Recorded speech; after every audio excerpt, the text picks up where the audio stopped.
ආයිබෝවන් ක්‍රීඩාශීලී දවසක් cricket Lanka channel එකත් එක්ක එකතු වෙලා ඉන්න හැමෝම ආදරෙන් පිළිගන්නවා. ඉතින් පසුගිය වීඩියෝස් පුරාවටම අපි විවිධ සුවිශේෂී ක්‍රීඩකයන්ගේ අසමසම වාර්තා පිළිබඳව අපි ඔයත් එක්ක කතා කළා.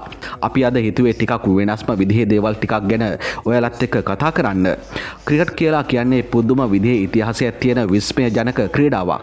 මේ ඉතිහාස කතාව ඇතුලේ බොහෝ දෙනා අසා දැක නැති බොහොමය දේවල් තියෙනවා. ඉතින් අද අපි මේ කතා කරන්න සූදානම් වෙන්නේ විවිධ ආකාරයේ ආందోලනාත්මක හේතුන් නිසා අත්තර දමන්න සිදු වුණ ජාත්‍යන්තර ක්‍රිකට් තරග 10ක් පිළිබඳවයි. ඉතින් ආරාධනා කරනවා ඔබට මේ වීඩියෝව අවසන් වනතුරු රැඳී සිටින්න. බොහෝ අලුත් කරුණු දැනුමට එකතු කර ගන්න ඔබට හැකි වේවි. අංක 10 අධික මේදුමෙන් වැසී ගිය 2020 තරගය. සංචාරක දකුණු අප්‍රිකානු කණ්ඩෑම සමගින් ඉන්දිය කණ්ඩෑම අතර මේ දිනවල පැවැත්වෙන 2020 තරගාවලියේ සිව්වන තරගයේ පසුගියදා ලක්නෝහිදී පැවැත්වීමට නියමිතව තිබුණා. කෙසේ නමුත් ලක්නෝහි මේ දිනවල පවතින සීත කාලුගුණික තත්ත්වය නිසා පිටියේ පුරා මේදුම් තත්ත්වයක් හටගෙන තිබුණා. මේ හේතුවෙන් ක්‍රීඩකයන්ට නිසි දෘෂ්ටිතාවයක් නොතිබීම හේතුවෙන් තරග තීරකවරයා මේ ජාත්‍යන්තර තරගය පවත්වාගෙන යාමට තරම් උචිත නොවන පසුබිමක් බව නිගමනය කරමින් එක් පන්දුවක්වත් පන්දු යැවීමකින් තොරව තරගය අත්හැර දැමුණා. ක්‍රීඩාංගන විශාල සංඛ්‍යාවක් ඇති ඉන්දියාව වැනි විශාල රටක සීත කාලගුණික තත්ත්වයක ඉන්දියා ක්‍රිකට් පාලක මණ්ඩලය විසින් තරග කාල සටහන් නිර්ණය කර ඇති ආකාරය පිළිබඳ ලෝක ක්‍රිකට් විචාරකයන් රසක්ම සිය අප්‍රසාදය පළ කළා. ඊට හේතුව මීට පෙර කිසිදු වර්ෂයක දෙසැම්බර් මාසයේ ලක්නෝ ක්‍රීඩාංගණයේ ජාත්‍යන්තර තරගයක් පවත්වා නොතිබීම. මේ අතර තරගයේ නැරඹීමට ප්‍රවේශ පත්‍ර මිලදීගෙන තිබූ ඉන්දිය ප්‍රේක්ෂකයන් රසක් සිය මුදල් ආපසු ඉල්ලා විරෝධය පළ කර තිබීමත් විශේෂත්වයක්. අංක 9 සූදානම් නොකෙරූ ඉන්ඩෝර් තන තීරුව. 1997 වසරේ ඉන්දියාවේ එක්දින තරග සංචාරයක නිරත වෙලා හිටපු ශ්‍රී ලංකා කණ්ඩෑමට තුන්වන එක්දින තරගය ක්‍රීඩා කරන්න නියමිත වෙලා තිබුණේ ඉන්දෝර් ක්‍රීඩා පිටියේදී. තෙවන තරගයේ පැවැත්වෙන්න පෙර දිනේ තනතිරුව පරීක්ෂා කරපු ඉන්දිය ක්‍රිකට් කළමනාකාරීත්වයේ දැඩි කනස්සලට පත් වුණේ තනතිරුවේ තද දුඹුරු සහ වියලේ ස්වභාවය දිස්ුණ නිසා. මේ නිසා පිටියේ තනතිරුව බාරව හිටපු සේවක නරේන්ද්‍ර බෙනන් සහ ඔහුගේ සේවක පිරිස නව තනතිරුවක් සකසන්න ලහියේ ලෑස්ති වෙමින් හිටියා. මේක දැනගත්ත ශ්‍රී ලංකා නායක අර්ජුන රණතුංග තරග තීරක අහමඩ් ඉබ්‍රහීම්ට දැඩි විරෝධයක් පළ කරමින් එක් දිනයකින් තනතිරුවක් අලුතින් සකස් කළ නොහැකි බවත් මේ සිදු කරන්නේ ඉන්දියාවට වාසි අත්කර ගැනීමට බවට චෝදනා එල්ල කළා. ඒ අනුව මුල් තනතිරුව තුලම තරගය පවත්වන්න තීරණය කෙරුණා. පසුගිය දිනේදී ඉන්දෝර්හිදී ආරම්භ වුණ තරගය වැඩි වේලාවක් ක්‍රීඩා කරන්න හම්බ වුණේ නැහැ. මුළු පිටියම එකම දූවිලි වලාවක් වුණ මේ තනතිරුව ක්‍රීඩාව සඳහා යෝග්‍ය නොවන බවට පිටියේ විනිසුරුවන් තීරණය කළා. ඒ අනුව මෙම තරගයේ පන්දුවාර 3කට පමණක් සීමා වුණා. කොහොම වුණත් ක්‍රිකට් පිපාසයෙන් පෙළුණ ප්‍රේක්ෂකාගාරයේ දිගින් දිගටම ඉල්ලා සිටිය උන්ට ක්‍රිකට් තරගයක් නැරඹීමට අවශ්‍ය බව. ඒ අනුව ඉන්දිය නායක සචින් තෙන්දුල්කර් සමගින් අර්ජුන රණතුංග යන දෙදෙනාගේ එකගතාවය මත ප්‍රේක්ෂකාගාරයේ වෙනුවෙන් පන්දුවාර 25ක නිල නොවන සුවද තරගයක් පවත්වන්න දෙපාර්ශවයම එකග වුණා. අංක 8 කොදෙව්වන් සමගින් ඕස්ට්‍රේලියානුවන් ප්‍රතික්ෂේප කළ සටන. 1996 ලෝක කුසලාන තරගාවලියේ ශ්‍රී ලංකාව සමගින් බටහිර ඉන්දිය කොදෙව් කණ්ඩෑමත් ඕස්ට්‍රේලියානු කණ්ඩෑමත් අතර තරගයේ පැවැත්වීමට නියමිතව තිබුණේ ශ්‍රී ලංකාවේදී. කෙසේ නමුත් පෙර සඳහන් කළ පරිදිම ආරක්ෂිත හේතුන් මත කොදෙව්වන් සමගින් ඕස්ට්‍රේලියානු කණ්ඩෑම මෙම තරගයේ ක්‍රීඩා කිරීම ප්‍රතික්ෂේප කළා. ඒ හේතුවෙන් මෙම තරගය සඳහා වූ ප්‍රසාද ලකුණු 4 ශ්‍රී ලංකාවට හිමි වුණා. කෙසේ නමුත් තරගයක් ක්‍රීඩා නොකළ උවද ඕස්ට්‍රේලියාව සහ කොදෙව්වන් යන කණ්ඩෑම් දෙකම මෙම තරගාවලිය අවසන් පූර්ව වටේට තේරීපත් වීමත් විශේෂත්වයක්. අංක 7 මාරක තනතිරුව. ටෙස්ට් ක්‍රිකට් ඉතිහාසයේ මාරාන්තිකම තනතිරුවක් ලෙස බටහිර ඉන්දිය කොදෙව් දේශීය සබීනා පාක් ක්‍රීඩාංගණ තනතිරුව හැඳින්වෙනවා. 1997 වසරේ සංචාරක එංගලන්ත කණ්ඩෑමත් කොදෙව් දේශයත් අතර පැවති ටෙස්ට් තරගාවලියේ පළමු තරගය ක්‍රීඩා කිරීමට නියමිතව තිබුණේ මේ ක්‍රීඩාංගණයේදී. නමුත් සිදු වූයේ කවුරුත් නොසිතූ දෙයක්. තරගයේ ප්‍රථමයෙන් පන්දුවට පහර දුන් එංගලන්ත කණ්ඩායමට එම ප්‍රථම පැයක කාලය මාරාන්තික වුණේ පැයක් තුලදී එංගලන්ත භෞතික චිකිත්සකවරයාට 6 වතාවක් ක්‍රීඩාංගණයට පැමිණීමට සිදු වීමත් සමගයි ආන්දෝලනයට තුඩු දුන් මේ තනතිරුවේ අසාමාන්‍ය ලෙස පන්දුව ඉලිප්පීමට ලක්වීමෙන් මැල්කන් මාසල්ගේ සමගින් කට්නි වෝල්ස්ගේ වේග පන්දු හමුවේ එංගලන්ත පිතිකරුවන්ගේ ශරීර පුරාම පන්දු වැදීමෙන් දැඩි අපහසුතාවයට ලක් වුණා. මේ නිරීක්ෂණය කළ පිටියේ විනිසුරුවන් වූ ස්ටූ බක්නර් සමගින් ශ්‍රීනිවාස යන විනිසුරුවන් දෙදෙනාම මෙම තරගයත් ක්‍රීඩා කිරීමට නුසුදුසු අනතුරුදායක තනතිරුවක් බව නිගමනය කර තරගය අවලංගු කිරීමට තීරණය කළා. කෙසේ නමුත් තරගයෙන් පසු එංගලන්ත ක්‍රීඩක නසීර් හුසේන් පැවසුවේ එය පිස්සු හැදෙන පදක වේදිකාවක් බවයි.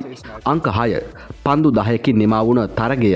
සංචාරක එංගලන්ත කණ්ඩායම සහ බටහිර ඉන්දිය කොදෙව් කණ්ඩායම් 2009 වසරේදී ටෙස්ට් තරගය ඇන්ටිගුවාහි ශ්‍රීමත් විවියන් රිචඩ්ස් ක්‍රීඩාංගණයේදී පැවැත්වීමට නියමිතව තිබුණා. කෙසේ නමුත් නියමිත ප්‍රමිතියට සකස් කර නොතිබූ පිටියේ අඩු තනකොළ ප්‍රමාණයක් තිබීම නිසා වැඩි සහිත පිටියේ පන්දු රැකීම අනාරක්ෂිත බව පිටියේ විනිසුරුවන් තීරණය කළා. ඒ අනුව මෙම තරගයේ පන්දු 10කට පමණක් සීමා වුණා. මෙම තරගයෙන් පසුව ජාත්‍යන්තර ක්‍රිකට් කවුන්සිලය විසින් කොදෙව් ක්‍රිකට් ආයතනයේ වෙත දැඩි ලෙස අවවාද කළේ ක්‍රීඩා පිටිවල ප්‍රමිති පිළිබඳ මීට වඩා අවධානයක් යොමු කළ යුතු බවයි. අංක 5 ක්‍රයිස්ට්චර්ච් ත්‍රස්තවාදී ප්‍රහාරය. 2019 වසරේදී බංගලාදේශ ටෙස්ට් කණ්ඩායම නවසීලන්තයේ ටෙස්ට් තරග සංචාරයක නිරත වෙමින් සිටියදී එරට මුස්ලිම් පාලි දෙකකට එල්ල කර තිබූ ත්‍රස්තවාදී ප්‍රහාරයක් හේතුවෙන් 40කට අධික පිරිසක් ජීවිතක්ෂයට පත් වුණා. ඒ වන විටත් බංගලාදේශ ක්‍රීඩකයන් වෙනත් මුස්ලිම් පල්ලියක ආගමික කටයුතු වලට එක් වෙලා හිටියා. මේ ප්‍රහාරය නිසා උද්ගත වූ අනාරක්ෂිත වාතාවරණය නිසා තුන්වන ටෙස්ට් තරගය අවලංගු කර නැවත බංගලාදේශයට යාමට එරට ක්‍රිකට් පාලක මණ්ඩලය තීරණය කළා. අංක 4 සුනාමියට හසු වුණ තරගාවලිය. 2004 වර්ෂයේදී ඇති වූ සුනාමි ව්‍යසනයේ හේතුවෙන් 35000කට අධික ශ්‍රී ලාංකිකයන්ගේ දිවි අහිමි වුණා. මේ ව්‍යසනය සිදුවන විට ශ්‍රී ලංකා කණ්ඩායම නවසීලන්තයේ තරග සංචාරයක නිරත වෙමින් හිටියා. දෙසැම්බර් 26 වනදා පළමු එක්දින තරගය ක්‍රීඩා කිරීමෙන් පසු සෙසු තරග ක්‍රීඩා කිරීමට තරම් යහපත් මානසික තත්ත්වයක් නොමැති බව ශ්‍රී ලංකා ක්‍රිකට් ආයතනය ICCට දැනුම් දීමෙන් පසු තරගාවලිය එතනින් නතර කිරීමට තීරණය කළා. ඉන්පසු ශ්‍රී ලංකා කණ්ඩායම මව්බිම කරා පැමිණියා. අංක 3 ලාහෝර ප්‍රහාරය. 2009 වසරේ පාකිස්තානයේ තරග සංචාරයක නිරත වුණ ශ්‍රී ලංකා කණ්ඩායම දෙවන ටෙස්ට් තරගය ක්‍රීඩා කිරීමට නියමිතව තිබුණේ ලාහෝර නුවර ගඩාෆි ක්‍රීඩාංගණයේ. තරගයේ තුන්වන දිනයේ ක්‍රීඩා කිරීමට ක්‍රීඩාංගණය සඳහා පැමිණීමෙන් සිටි ශ්‍රී ලංකා කණ්ඩායම රැගත් බස් රථය ඉලක්ක කරගෙන ත්‍රස්තවාදී ප්‍රහාරයක් එල්ලවීම ලෝක ක්‍රිකට් වංශ කතාව උඩු යටිකුරු කළ සිදුවීමක් බවට පත් වුණා. අජන්ත මෙන්ඩිස් තරංග පරණවිතාන තිලන් සමරවීර වැනි ක්‍රීඩකයන්ට වෙඩි තැබීමෙන් තුවාල වුණා. මේ හේතුවෙන් උද්ගත වුණ අනාරක්ෂිත තත්ත්වයේ හේතුවෙන් එම තරගාවලිය නවතා දමා නැවත ශ්‍රී ලංකාවට පැමිණීමට ශ්‍රී ලංකා කණ්ඩායමට සිදු වුණා. අංක 2 කොල්කටාවේ ගිනිදැල්. 1996 ලෝක කුසලාන එක්දින තරගාවලිය අවසන් පූර්ව වටේ තරගය ශ්‍රී ලංකාවත් ඉන්දියාවත් අතර කොල්කටාහි ඒඩින් ගාට්ටේදී පැවැත්වුණා. තරගයේ පළමුව පන්දුවට පහර දීපු ශ්‍රී ලංකා කණ්ඩායම ලකුණු 252ක ඉලක්කයක් ඉන්දියාවට ලබා දුන්නා. ශ්‍රී ලංකා පන්දුවේම හමුවේ අන්ත අසරණ වුණ ඉන්දිය පිතිකරුවන් කඩලු 8ක් දැවී ගොස් ලකුණු 120ක් ලෙස සටහන් වුණා. සිදු වුණේ කවුරුත් නොසිතූ සිදුවීමක්. අවසන් මහා තරගයේ බලාපොරොත්තු බොද වී යන බව තේරුම්ගත් ඉන්දිය ප්‍රේක්ෂකාගාරයේ ඒ දරාගත නොහැකිව ක්‍රීඩාගාරයේ අසුන් ගෙනි තැබීමට ක්‍රියා කළා. මේ වාතාවරණය හමුවේ තව දුරටත් තරගය පවත්වාගෙන යාම ආරක්ෂිත නොවන බව නිගමනය කළ තරග තීරකවරයා තරගය නතර කර ජයග්‍රහණය ශ්‍රී ලංකාව වෙත පිරිනැමීමට තීරණය කළා.